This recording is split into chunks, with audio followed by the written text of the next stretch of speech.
bit, and something we talked about a little bit, we touched on earlier in the conversation. I never, before you mentioned it, never thought of The Art of the Deal as launching Donald Trump's political career, because if I'm not mistaken, it was published in the 90s. 87, I think.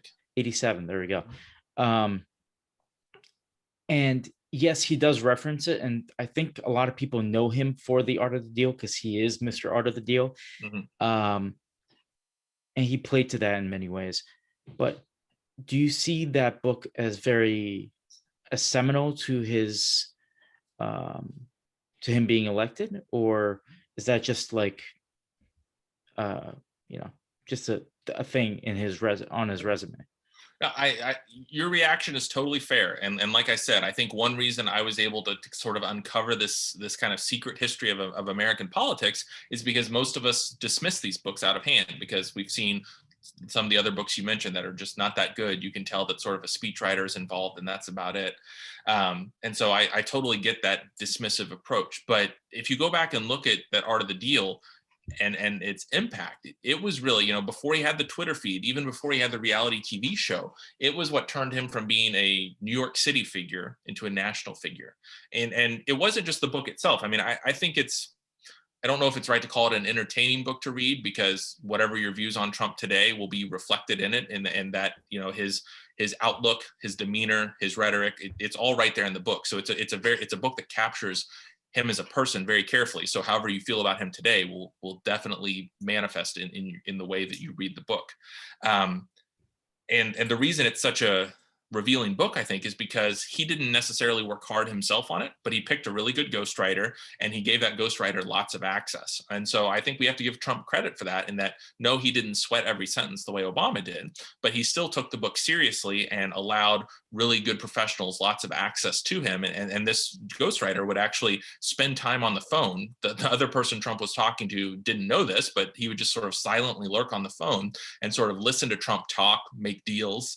And that was how he was able to absorb Trump's voice and capture and reproduce Trump's voice on the page. But anyway, this book, I don't think it's not just revealing about who Trump was and is as a person and a political thinker.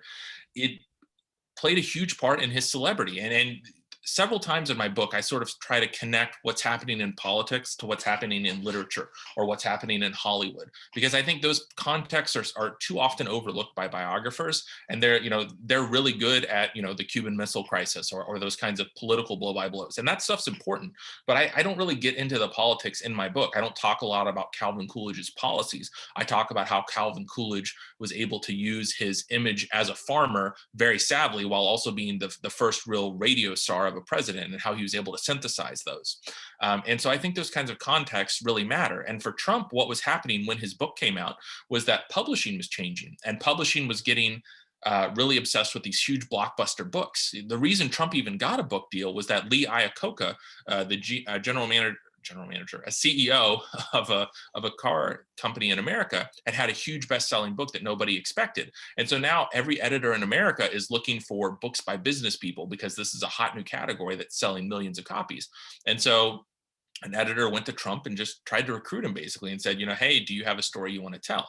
And all of a sudden, this blockbuster book is everywhere. And by everywhere, I mean it's in Walden Books, which is a new book chain that's showing up in malls all across America. And it's on the Phil Donahue show, because cable TV is expanding and is desperate to fill airtime. And so authors like Trump are able to go again and again, and they have a book, and that gives them an excuse to go on there. But what Trump is really talking about and promoting is Trump himself. And so the book, because he was able to take advantage of these new national chains, and I actually have a picture in my book that I think is really interesting of Trump doing a book signing for his second book that came out next at a Walden Books. And you can just see how much these new retail channels and new media channels like cable TV mattered. The book gave Trump the leverage to sort of become a national figure. And so without that book at that moment in 1980s, when publishing was going through some huge changes, I don't think he would have become the national figure, and I don't think he would have, been on anybody's radar for a future reality TV hosting gig or a long shot presidential